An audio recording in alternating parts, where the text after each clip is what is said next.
Assalamualaikum warahmatullahi wabarakatuh. Perkenalkan, nama saya Muhammad Zuri Zain dengan NIM 22070160087 dari Psikologi 5C. Di sini saya ingin memaparkan materi terkait pemberdayaan komunitas dan sumber pemberdayaan komunitas. Nah, pengertian pemberdayaan masyarakat sendiri menurut Chamber, pemberdayaan masyarakat melibatkan aspek ekonomi yang bertujuan membangun paradigma pembangunan yang berpusat pada masyarakat, partisipasif, pemberdayaan, dan berkelanjutan. Nah, pemberdayaan masyarakat sendiri diartikan sebagai merupakan upaya atau proses untuk meningkatkan kesadaran, kemauan, dan kemampuan suatu komunitas agar dapat menggali dan mengatasi permasalahan yang ada. Ini bisa meningkatkan kesejahteraan komunitas masyarakat. Nah, pemberdayaan komunitas adalah bentuk intervensi non-konstruktif yang bertujuan untuk memfasilitasi peningkatan pengetahuan dan kapasitas komunitas. Nah,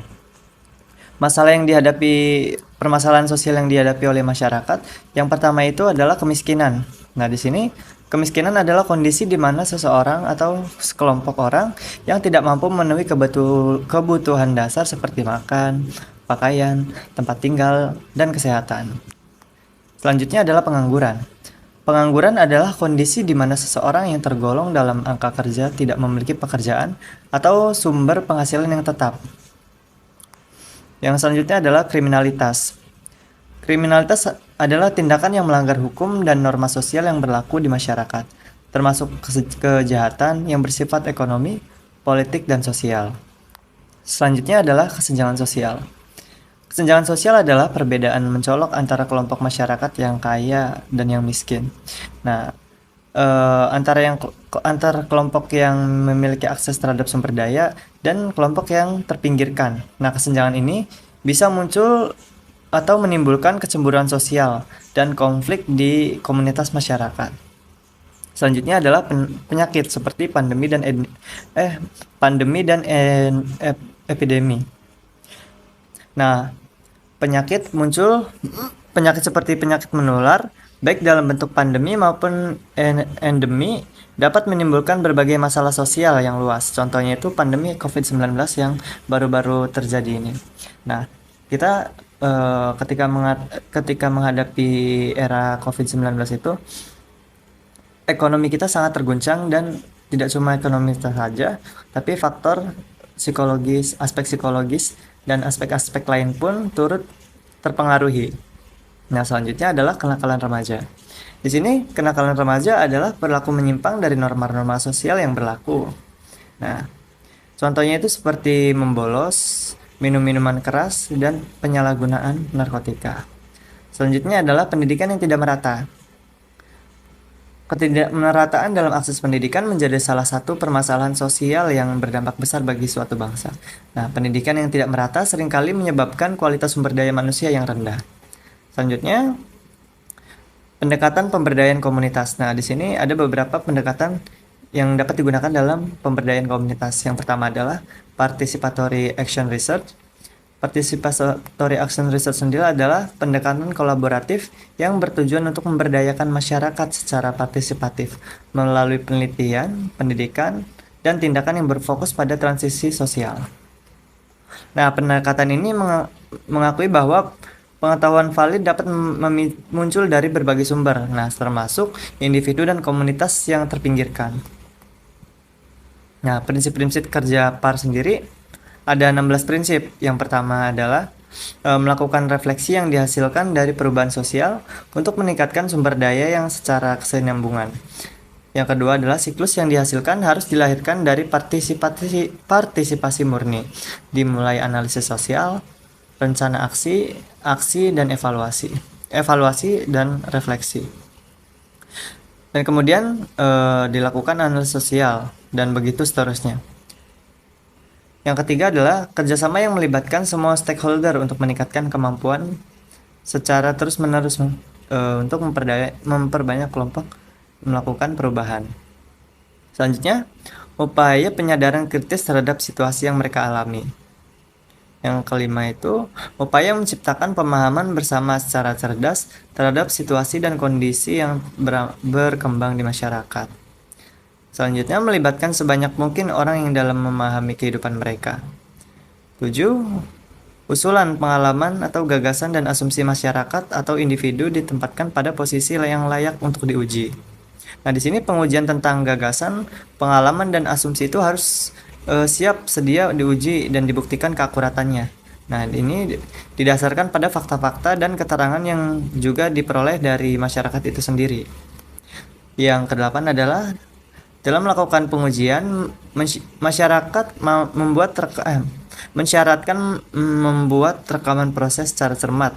Nah, di sini bisa melalui proses analisa sosial, kemudian hasil-hasil rekaman tersebut diramu sedemikian rupa untuk mendapatkan data tentang usulan. Yang selanjutnya adalah menjadi semua pengalaman individu yang terlibat sebagai objek dari riset. 10. Terjadinya proses politik dalam arti luas. Nah, di sini proses perubahan sosial di tengah masyarakat akan mengganggu keberadaan individu ataupun kelompok yang sedang menikmati situasi yang mungkin membelenggu. Adanya analisis relasi sosial yang secara kritis. Nah, di sini memperbanyak pelibatan kelompok yang bekerja secara partisipatif dalam mengungkapkan pengalaman mereka dalam membuat keputusan. Dan di sini di sini untuk menemukan solusi dan terbentuknya pemahaman yang lebih baik dan lebih rasional. Selanjutnya, dalam relasi-relasi yang lebih luas harus dimulai dari isu yang lebih kecil. Kemudian, mulai dari siklus proses yang kecil, seperti analisis sosial, rencana aksi, evaluasi, refleksi, analisa sosial, dan sebagainya. Selanjutnya, melalui kolaborasi dari kelompok kecil dan secara signifikan merambah pada kekuatan-kekuatan yang krisis besar lainnya. Nah, semua orang harus mencermati dan membuat rekaman proses. Nah, dalam ini, PAR sangatlah mengutamakan keakuratan fakta, data dan keterangan langsung dari individu ataupun kelompok. Karena semua bukti-bukti tersebut harus direkam dan dicatat sejak awal hingga akhir. Nah, di sini semua orang